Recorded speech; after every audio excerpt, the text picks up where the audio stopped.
नमस्कार, स्वागत है। आप देख रहे हैं बक्सर ऑनलाइन न्यूज़ और मैं हूं आपके साथ गुलशन सिंह। इस वक्त हमारे साथ बातचीत करने के लिए मौजूद हैं अंतर्राष्ट्रीय क्षत्रिय महासभा के प्रदेश अध्यक्ष और सामाजिक कार्यकर्ता ठाकुर मनोज कुमार सिंह, जिन्हें कल राजधानी पटना में उप मुख्यमंत्री तर्केश्वर प्रसाद के हाथों सामाजिक कार्यों में उत्कृष्ट कार्य करने को लेकर के इनको सम्मानित किया गया है। पटना के मौर्य होटल में एक कार्यक्रम था जिसमें इनको यह सम्मान मिला है और ज़िले के इकलौता ऐसे व्यक्ति हैं, ऐसे समाजसेवी हैं जिनको राजधानी पटना में उप मुख्यमंत्री के द्वारा कोरोना योद्धा के सम्मान से नवाजा गया। इसी सिलसिले में आज हम लोग इनसे बातचीत करने के लिए इनके पैतृक गांव कठार में पहुंचे हुए हैं और आइए बातचीत के क्रम को शुरू करते हैं। सबसे पहले तो हम आपको अपने चैनल में स्वागत करते हैं। जी, धन्यवाद गुलशन जी, आपके चैनल को भी धन्यवाद, आपको भी धन्यवाद और साथ साथ हम हमारे भाई संतोष जी को भी हृदय से धन्यवाद जी। अच्छा, कल आपको राजधानी पटना में आप गए हुए थे, एक कार्यक्रम था जिसमें आपको कोरोना योद्धा के सम्मान से उप मुख्यमंत्री के हाथों यह सम्मान मिला है और अभी हम लोग जब आए तो देखे कि आपके यहाँ से सैकड़ों लोग आपको बधाई दे करके जा रहे थे, कुछ लोग आए भी थे अभी। तो कैसा लग रहा है आपको यह सम्मान पा करके? बहुत ही अद्भुत और अविश्वसनीय, क्योंकि मुझे इस सब का अंदाज़ा नहीं था कि इस तरह का कुछ होने वाला है। जो ये महामारी और कोरोना से जो लड़ाई हमारे देश को, हमारे प्रधानमंत्री को, हमारे बिहार सरकार को जो लड़नी पड़ी है और जो अभी चालू है लड़ाई, और इस लड़ाई में जो योद्धा जिसको संज्ञा दी गई और उस योद्धा से मुझे भी सम्मानित, नाम लगा करके योद्धा से सम्मानित किया गया, तो ये एक अद्भुत कार्यक्रम है। और पत्रकार बंधु, दैनिक जागरण, कहीं कौन कहाँ किसके अंदर क्या विलक्षण ये चीज़ है, प्रतिभा है, कहाँ है, उसको खोज निकालना। मैं तो इस तरह का किसी सोच में नहीं था कि सरकार के द्वारा इस तरह की कोई प्रतिष्ठा मिलेगी या उस तरह से मुझे सम्मान, मतलब आपको अंदाजा नहीं था? मुझे कुछ ऐसा सम्मान नहीं था। कर्म करने का एक अपना जो आदत है, बच्चों के साथ, बूढ़ों के साथ आदमी कर्म करते रहता है, उसका फल कब मिलेगा और इसकी आशा में आदमी नहीं रहता है। लेकिन इतना मुझे ये विश्वास है, कुछ लोगों के साथ मैं, और ज़्यादातर बूढ़ों लोगों के साथ, अनुभवी लोगों के साथ, बूढ़े लोगों के कहने का मतलब अनुभवी लोगों के साथ मेरा उठना बैठना रहता है। लेकिन हमने ऐसा कुछ तो नहीं किया, क्योंकि हमारी आदत है। आप ऊपर मेरे साधना रूम में जाके देखिएगा तो वहाँ पे हवन कुंड है और उसमें 50-55 ब्राह्मण हमारे साथ। तो हमारी आदत है मंत्र, ब्राह्मण और स्वाहा का जो हवन सामग्री है, हम स्वाहा करते हैं तो उससे जो निर्माण होता है तो शुभ का निर्माण होता है, और शुभ के बाद जो होता है वो लाभे लाभ केवल होता है। तो मैंने उनको जवाब दिया कि अशुभ का जिस दिन से हमारी कर्म होगा उस दिन से हम सोचेंगे कि हानि या किसी, जब हम केवल शुभ का निर्माण कर रहे हैं तो हानि की गुंजाइश नहीं है। तो फिर आपसे मुझे कोई दिक्कत, आप सहयोग करें तो भी ठीक है, नहीं करें तो भी ठीक है। तब से मेरी आदत तो कम से कम 15-20 हज़ार भगवती दुर्गा सप्तशती का पाठ और उसका हवन दशांश। 1000 आप पाठ करेंगे तो दशांश आपको 100 पाठों से हवन करना पड़ेगा, तो 20,000 का दशांश आप निकाल लीजिए। उतना पाठ का दशांश मेरे हवन कुंड से हो चुका है। तो वायु वर्ण का जो शुद्धता और जो हवन कर्मकांड से होता है, मैंने उसको किया और इस आशा में नहीं किया कि मुझे आज बिहार सरकार से सम्मान मिलेगा और ये महामारी आ जाएगी, ये भी सोच करके मैंने, अब तब है कि आग लगेगी और आप कुआं खोदिएगा, तो ऐसा करने वाले और सोचने वाले थोड़ा परेशानी में पड़ते हैं। और इसकी तैयारी, चूँकि पता नहीं, मुझे पहले से ही ऐसा भी नहीं था कि ऐसा आने वाला है महामारी, लेकिन हमारा जो काम था, कर्म था, इसी टाइप का था कि वायु वर्ण शुद्ध हो। फिर मैंने पीपल के वृक्ष पे मोटिवेट, उस समय भी महामारी नहीं थी जब मैंने पीपल का वृक्ष लगाया, और ये सब हमारे गवाह हैं, छोटे भतीजे हैं सब।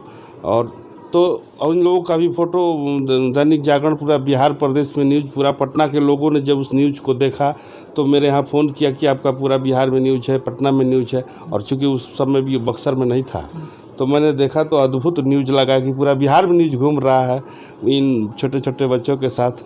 तो बहुत खुशी हुई, इतना खुशी ये हुई। बताइए, कल का जो आपको सम्मान मिला है, सामाजिक कार्यों में उत्कृष्ट योगदान को लेकर के आपको ये सम्मान दिया गया है। कब से सामाजिक कार्यों से आप जुड़े हैं? हम करीब 2001 से ही पटना में मेरा गतिविधि सामाजिक कार्यों में रहता था। लोगों के बीच रहने की आदत थी। सिन्हा साहब जो संविधान के एक भूमिका में मेन रोल था, हमारे सच्चिदानंद सिन्हा जी मुरार में जो, तो उस उद्घाटन में भी हमारा सहयोग रहा। हम पर गांव के लोग के साथ वहाँ करीब हम लोग 150-200 गांव से लोग गए थे उस सच्चिदानंद सिन्हा की मूर्ति के उद्घाटन में। तो उनकी एक खासियत रही है कि जब भोजन करते थे तो अपने टेबल पे 9-10 लोगों के साथ खाना एक साथ खाते थे। तो मैंने उनके बारे में पढ़ा था, तो मुझे लगा कि भोजन करिए तो कल भी हम लोग एक साथ करीब 100-150-200 आदमी खाना खाए। तो हम संतोष जी से बात कर रहे थे कि बाहर अगर हम लोग खाना खाते हैं या कहीं भी, और अभी इतने लोगों के साथ खाना खाते, इसका आनंद अलग है। तो एक आदत है कि लोगों के साथ एक साथ रहना, एक साथ भोजन करना, उसका आनंद ही अलग है। ये बताइए कि कोरोना काल के दौरान आपके तरफ से कौन कौन से उत्कृष्ट कार्य किए गए? देखिए, जो सबसे ज़रूरी चीज़ था, मास्क खुद लगाना और लोगों को उसके लिए मोटिवेट करना कि आप मास्क लगाइए। तो मैंने मास्क पे फोकस किया और बक्सर ज़िला में क्षत्रिय महासभा के द्वारा करीब 20,000 रुपया मैं एक बार सहयोग राशि दिया और उसके तहत मास्क का वितरण हुआ। राशन का भी हम लोगों ने जिम्मेवारी लिया कि कहीं कुछ जगहों पे राशन का वितरण हो, उस काम को भी हम लोगों ने किया। इसके अलावा जो आध्यात्मिक और वायुमंडल की शुद्धता, जो हमारे कर्मकांड से, हमारी संस्कृति से, जो हमारी भारतीय संस्कृति है, जो ये संतों का, ऋषि मुनियों का देश है और हमारा जो सनातन संस्कृत है, और उसमें इतनी ताकत है, हमारे वेद के मंत्रों में इतनी ताकत है कि पुरानी जो लकड़ी, सूखा लकड़ी है, उसमें भी जान डाल सकती है। तो हमने सोचा कि नहीं, कर्मकांड के द्वारा भी, हवन के द्वारा वातावरण को शुद्ध किया जाए। तो मैंने ब्राह्मणों को करीब 50-55 ब्राह्मण के द्वारा वायुमंडल की शुद्धता के लिए हवन का कार्यक्रम रखा और उसका प्रभाव रहा कि हमारे गांव पे इस महामारी का ज़रा सा भी कोई प्रभाव नहीं पड़ा। अच्छा, अभी आपका सबसे ज़्यादा चर्चा में है कि आपके द्वारा 5,000, 100-200 नहीं, 5,000 पीपल के वृक्ष लगाए गए हैं। कहाँ से प्रेरणा मिला इसका?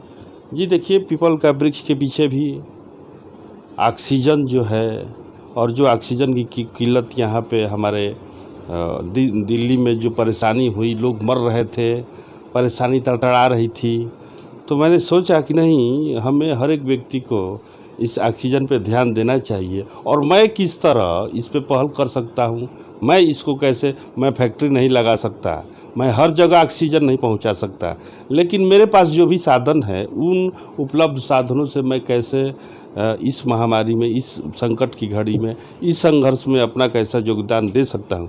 तो मैंने पीपल को जो माध्यम बनाया, और हमारा संस्कृति, हमारा गीता जो पीपल के वृक्ष को जिस रूप में देखती है, जिस भाव से देखती है, और जिस विष्णु भगवान के रूप में पीपल को देखती है, तो उसका प्रभाव मुझे लगा कि नहीं, ये एक सही और उचित रास्ता होगा पीपल के द्वारा लोगों को ऑक्सीजन आसानी से, सुगमता से, और हमारे इस क्षेत्र की जनता इस पीपल से लाभान्वित होगी। और इसके लिए लोगों को भी ये अंदर से भावना जगे कि नहीं, हमें ऑक्सीजन की मात्रा इस वायुमंडल में, इस प्रकृति में, उसको बरकरार रखने के लिए पीपल लगाना चाहिए। इसलिए मैंने पीपल के बारे में पहल किया। आदमी को धर्म, धन और प्रतिष्ठा की जो भूख होती है, और इसके अलावा जो परेशानी स्वास्थ्य की होती है, आदमी किसी रोग से ग्रसित है, जैसे इस महामारी से, तो ये इसका इलाज है हमारे संस्कृति में, हमारे सनातन संस्कृति में। तो और हमारे ऋषि मुनियों का ये देश, साधु संतों पे हम लोग विश्वास करते हैं, उनकी वाणी पे, उनके प्रवचनों में हम लोग सत्संग में भाग लेते हैं। ये सीखते हैं कि कैसे वृक्ष से, कैसे पीपल के वृक्ष से, कैसे बट के वृक्ष से हमारी संस्कृति प्रभावित होती है, कैसे नीम लगाने से एक व्यक्ति आरोग्य हो सकता है। अथर्ववेद में, आपका ऋग्वेद में ज्ञान है ये सब कि आप नीम का पौधा लगाइए। संतों की वाणी में बराबर आप सुनने को मिलेगा कि पीपल का वृक्ष लगाइए, बट का वृक्ष लगाइए। अगर आपको रोग है, परेशानी है, आप बहुत परेशान रहते हैं तो नीम का पेड़ लगाइए।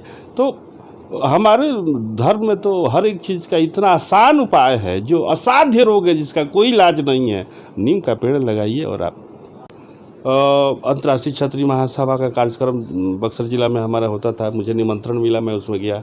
फिर अंतर्राष्ट्रीय क्षत्रिय महासभा से मैं जुड़ गया, तो क्षत्रिय महासभा में भी कुछ इस तरह की बातें हुई जो मुझे लगा। कार्यक्रम बराबर चल रहा था क्षत्रिय महासभा का, उसमें मैंने सोचा कि क्षत्रिय महासभा के माध्यम से कैसे किसी कार्यक्रम को किया जाए, किसी योजना को। 5 वर्ष तक मैं इस क्षत्रिय महासभा में अपना समय दिया। उसके बाद छात्रवृत्ति योजना भी, इसमें बच्चों को जो मैट्रिक पास करते थे उनको सम्मानित करने का भी कार्यक्रम हम लोगों ने किया। इसके अलावा लोगों के अंदर अपने आप को क्षत्रिय धर्म की ये हम लोगों ने परिभाषा जो पहले से है उसको जागृत करने का प्रयास किया कि आप जगिए। और लास्टली हम लोगों के एक कानपुर के संत थे, शांताराम मोक्ष, तो वो यहीं पे कार्यक्रम चल रहा था। उन्होंने क्वेश्चन किया कि आप ब्रह्म विश्वामित्र की धरती पे आप लोगों ने जो संबोधन मुझे कर रहे हैं कि आप स्वागत है, तो आपके विश्वामित्र कहाँ हैं, आपकी विश्वामित्र का कोई स्मृति चिन्ह बक्सर में कहाँ है, आप बताइए। तो मुझे ऐसा तबड़ाक लगा जैसे मैं पहली बार विधानसभा चुनाव गांव में लड़ने के लिए आया था और लोगों ने कहा कि कालिया जी का मंदिर ठीक नहीं है। तो उस समय भी मुझे बहुत इस बात का दर्द हुआ और दोबारा भी दर्द हुआ। तो मैं सोचा कि मैं जिला अध्यक्ष बक्सर जिला का, और हमारे सामने कोई इस तरह का क्वेश्चन करता है और फिर दोबारा ये क्वेश्चन अगर मेरे पास आती है तो मुझे ये बेकार है ये सब करना। मैंने उसी समय डिसीजन लिया कि मैं इस क्वेश्चन का जवाब ज़रूर दूंगा, समय के साथ दूंगा। मैंने उसी समय कहा, संत जी मैं संकल्प लेता हूँ विश्वामित्र मूर्ति लाने का और उनका आश्रम बनाने का, और आप दोबारा अगर आते हैं बक्सर की धरती पे तो आपको क्वेश्चन नहीं उसका जवाब मिलेगा। और उसकी तैयारी में मैं लगा हूँ।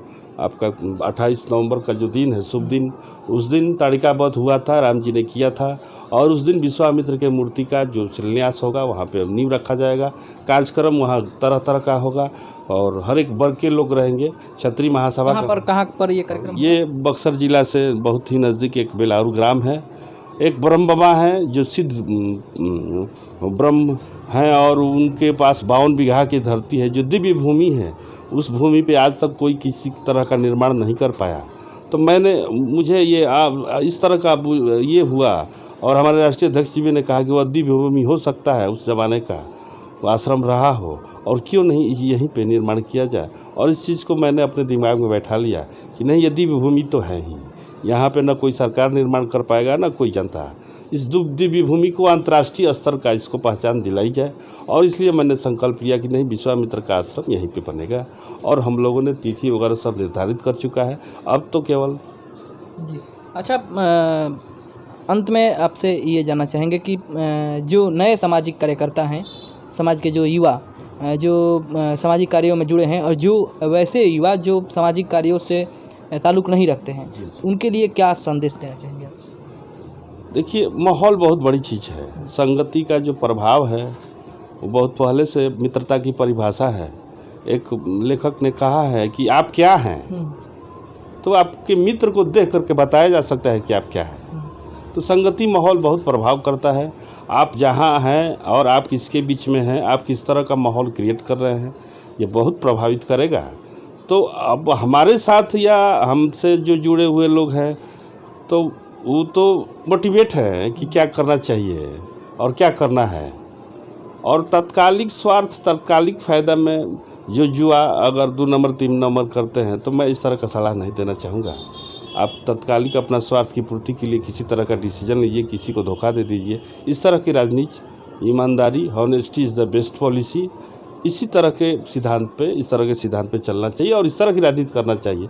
दूसरी बात है कि धर्मो रक्षति रक्षिता, धर्म की आप रक्षा करें, धर्म के लिए काम करें, राजनीति के लिए नहीं राजनीति करें, धर्म के लिए राजनीति करें। आप धर्म का बात सोचें, ऑटोमेटिक राजनीति उसमें आ जाएगी। यही आपका संदेश है। जी जी, आप अपना समय दिए, इसके लिए आपको बहुत बहुत धन्यवाद। जी, बहुत बहुत धन्यवाद गुलशन जी। आप अपना इतना और अपने चैनल का बहुमूल्य समय आपने मेरे साथ, और ये एक अद्भुत है। कल का भी कोरोना का जो कार्यक्रम पटना में हुआ और बक्सर से मैं और बिहार के उस मंच पे जो बिहार के सरकार द्वारा प्रतिष्ठा मिला, फिर आपने इस चीज़ को आप भी पीपल और ऑक्सीजन में बहुत बड़े आप सहयोगी हैं। क्यों सहयोगी हैं? आप पीपल की बात को जितना प्रचार कर रहे हैं, लोगों को ज्ञान दे रहे हैं कि पीपल क्या है, तो जितना आप मुझे धन्यवाद दे रहे हैं उतना ही आप भी धन्यवाद के पात्र हैं, क्योंकि आप इस चीज़ को बहुत आगे ले जा रहे हैं। बिहार लेवल पे अगर हमारे सब भाई संतोष जी या हमारे भाई गुलशन जी इसको आज इतनी ऊंचाई पे ले गए हैं, तो वे लोग भी हृदय से धन्यवाद के पात्र हैं। और हम